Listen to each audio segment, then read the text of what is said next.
Everyone around you is celebrating right now, and I'm about to tell you why that celebration is premature. For 2 weeks, the headlines have been unanimous. The war is over. The US and Iran signed a memorandum of understanding. The guns went quiet. Oil dropped. Markets rallied. The story writing itself is simple. Diplomacy won. America brought peace. The most dangerous conflict of 2026 is history. I don't think that's true. What you're looking at isn't peace. It's a pause. And the gap between those two words is the most important thing you'll understand this year if you want to know what happens next. So here's my question. Sit with it before I answer it. If this is really peace, why did the US and Iran trade missile strikes last weekend? Why did Iran fire on American bases in the Gulf? Why is Israel warning right now that war could resume within 48 hours? Why, 2 weeks into a peace deal, are both sides still fighting over who controls the Strait of Hormuz? Real peace doesn't need to be defended with missile strikes 2 weeks after the signing ceremony. So what's actually going on here? Once you see the answer, you won't just understand this conflict. You'll understand why so many of the ceasefires that make headlines aren't endings at all. They're intermissions. Let's break it down the way we always do. Game theory, structure, incentives, not vibes. The deal nobody's reading closely. On June 17th, the US and Iran signed a memorandum of understanding, brokered with help from Pakistan and the Gulf states. Read it closely, and something jumps out. It's remarkably generous to Iran. The US agrees to unfreeze Iranian assets, lift sanctions, allow Iranian oil exports, end its port blockade, and even help fund Iran's reconstruction. In return, Iran agrees to guarantee safe passage through Hormuz, and to reaffirm a pledge it already officially claimed to hold anyway: no nuclear weapon. Notice what that is. That's not a defeated nation's surrender document. That's a deal where the superpower gives up a lot and the smaller power gives up almost nothing. Worth its own video, but not today's point. Today's point is what this deal doesn't do. It didn't resolve a single issue that caused the war. It froze them. It set a 60-day clock for someone else to sort out the hard questions later. Ceasefire versus peace. The distinction that matters: a peace agreement resolves the actual conflict. It addresses the real reason the two sides were fighting and produces an outcome both prefer to endless war. A ceasefire does something else entirely. It stops the shooting. It freezes the board. The underlying reason for the war just sits there, untouched, waiting. This is a ceasefire wearing peace's clothing. Here's the proof. Using game theory's favorite question, what does each player actually want? 3 players, 3 very different deals. Iran wants permanent sanctions relief, its oil back on the market, its nuclear leverage intact, its missile arsenal intact, its regional network intact, and, above everything, permanent recognition as a power that can't be attacked with impunity. What does the deal give Iran? Sanctions relief, oil flow, unfrozen assets, today. But none of it is permanent. It's a 60-day window. Iran's real goal, permanent security and recognition, isn't achieved. It's just begun. Israel wants Iran's nuclear program dismantled, Iran's missiles eliminated, Iran's proxy network destroyed. Those are the 3 things Israel actually went to war for. Does the memorandum dismantle the nuclear program? No. Eliminate the missiles? No. Destroy the proxy network? No. Israel fought an entire war for 3 things and got 0 of them. America wants oil flowing, energy prices down, markets calm, and an expensive war off the front page before its own Senate turns on it further. The deal gives America all of that, immediately. Now look at the board. 1 player fully satisfied, 1 player half satisfied and quietly consolidating, 1 player completely unsatisfied and holding an army. That is not the anatomy of a stable peace. That's a pause that lasts exactly as long as it takes the angriest player to decide fighting beats waiting. 3 structural traps. Trap 1. The sequencing catch-22.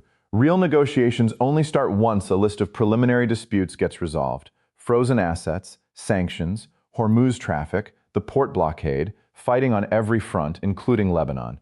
But every single one of those preliminaries is itself a live, bitter dispute. Iran says half its assets are back. America says none are. Iran says ships need its permission through Hormuz. America says no nation owns an international waterway. The deal built a door that only unlocks with a key sitting behind that same door. That's not a path to peace. That's a guarantee the process stalls. And a stalled process in a conflict this hot doesn't stay frozen. It reheats. Trap 2. Hormuz. This is the one already bleeding. Iran insists it alone controls passage through the strait. When ships tried slipping through along the Omani coast to dodge that control, Iran responded with force.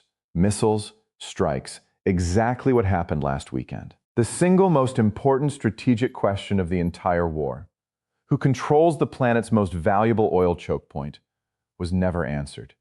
It was left open. Open questions about choke points don't stay quiet. Trap 3. Israel, the spoiler. 0 of Israel's core demands were met.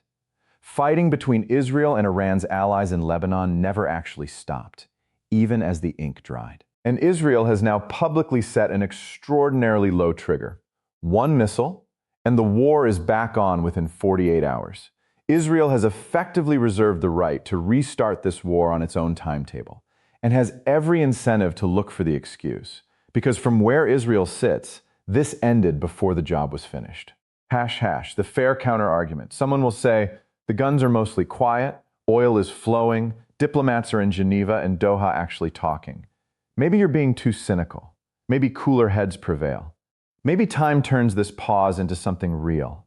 That's fair, and it happens. Ceasefires do sometimes cool a conflict until war becomes unthinkable. But here's the actual rule. A pause holds only as long as every player with the power to break it calculates that waiting beats fighting. That's the whole equation. Peace by exhaustion lasts only while everyone stays exhausted. The moment one player decides it can win more by resuming than by waiting, the pause ends. And this deal's structure, the unmet demands, the hair trigger, the unresolved choke point, the stalled sequencing, is almost engineered to produce exactly that conclusion in at least one player. Cooler heads might prevail. I wouldn't bet on it against incentives this hot. History has seen this movie before. In 1919, the victorious powers signed the Treaty of Versailles, and the world celebrated the war to end all wars. French Marshal Ferdinand Foch looked at the terms and reportedly called it an armistice, not a peace, and predicted the peace wouldn't hold 20 years. World War II began almost exactly on that schedule. Foch wasn't prophesying. He was reading structure. A treaty that freezes tension instead of resolving it isn't peace. It's a countdown. The pattern repeats. The Korean War ended in 1953, not with a treaty, but with an armistice. One that's technically still just a pause, over 70 years later. And the Israeli-Arab conflicts have cycled through ceasefire after ceasefire, each one briefly called peace, until military strategists stopped pretending otherwise and started calling it what it is, managing a recurring conflict round after round. When a war ends without resolving what it was actually fought over, it doesn't end. It pauses. The guns go quiet, the diplomats smile, markets recover, and everyone tells themselves the story they want to hear. Underneath, the structure that caused the war is still sitting there, untouched. And the players use the quiet to rearm and reposition for the next round from a stronger position. The simple test. Here's the framework, and you can use it on every ceasefire you see for the rest of your life. Did this deal resolve what the war was actually fought over, or did it just stop the shooting? In this case, the nuclear question, unresolved. The missile question, unresolved. The proxy network, unresolved. Hormuz, unresolved and already being fought over again. Israel's core demands, completely unmet. The sequencing, structurally stalled. Nothing that caused this war has been settled, only frozen. And each player is using the freeze on its own terms. Iran selling oil, unfreezing assets, and consolidating after its supreme leader's death. America enjoying cheap gas and a quiet news cycle through its political season. Israel watching, rearming, waiting for its trigger. 3 players, incompatible goals. A deal that resolved none of them. That's not the architecture of peace. That's the architecture of an intermission. What to actually watch ignore the handshakes in Geneva and Doha.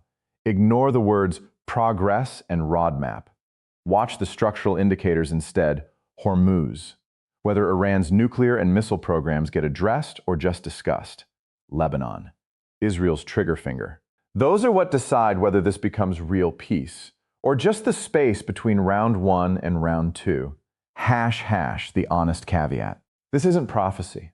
I'm not telling you war returns on a specific date, or that peace is impossible. It's entirely possible this pause holds, that negotiations beat the odds and produce something real. I could be wrong, and if I am, we'll come back and figure out why. But question this. Push on it. Test it against what actually happens in the weeks ahead.